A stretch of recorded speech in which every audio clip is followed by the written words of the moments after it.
قربان ہو جائے ہمارے نبی محمد صلی اللہ علیہ وسلم اور محمد صلی اللہ علیہ وسلم کی بیویوں پر. لیکن آپ نے غور کیا کہ اللہ سبحانہ تعالیٰ اللہ کے نبی صلی اللہ علیہ وسلم کی گھر کی عورتوں، اللہ کے نبی صلی اللہ علیہ وسلم کی بیویوں کو حکم دے رہے ہیں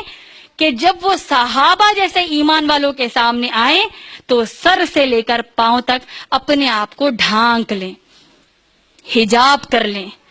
اور حجاب کی اہمیت اس سے بھی بڑھ کر اس بات سے لگایا جا سکتا ہے کہ اللہ سبحانہ تعالیٰ نے صحابیات رضی اللہ تعالیٰ عنہم کو حکم دیا کہ اگر وہ محمد رسول اللہ صلی اللہ علیہ وسلم کے سامنے آئیں تب بھی وہ حجاب کر کر آئیں. یا اللہ،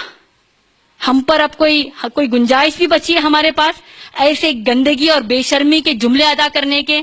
کہ میری نیت تو صاف ہے، مجھے حجاب کرنے کی ضرورت نہیں، یا میرے میل فرینڈز جو ہوتے ہیں یا پھر میرے کزنز، میرے دیور، میرے جیٹھ، یہ لوگ ماشاءاللہ میرے سے بہت اچھے رہتے ہیں، ان کی نیت بری نہیں ہے.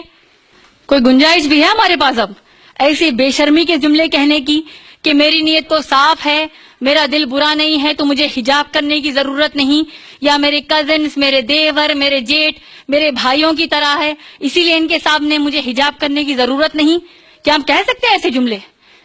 اللہ کی لعنت ہو ایسی مسلمان بے حجاب مسلمان عورتوں پر کہ ان کو حجاب کے حکم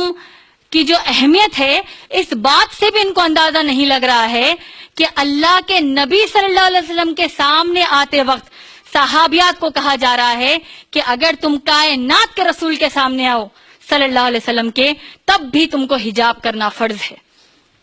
اور لعنت ہے ایسے مسلمان ماں باپ پر جو اپنی بچیوں کو حجاب کرنے سے رکاتی ہیں اور اپنی حجاب کرنے والی بیٹیوں کا مذاق اڑاتی ہیں. میری بہنوں،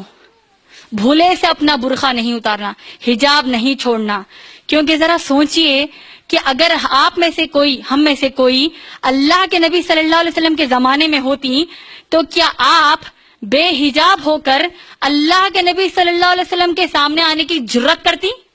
ہرگز نہیں. تو پھر کیسے آج کے گندے ماحول میں ہم اپنے حجاب کو بغیر کسی احساس کے، بغیر کسی شرم کے اپنے گھر کے، خاندان کے غیر محرم مرد اور باہر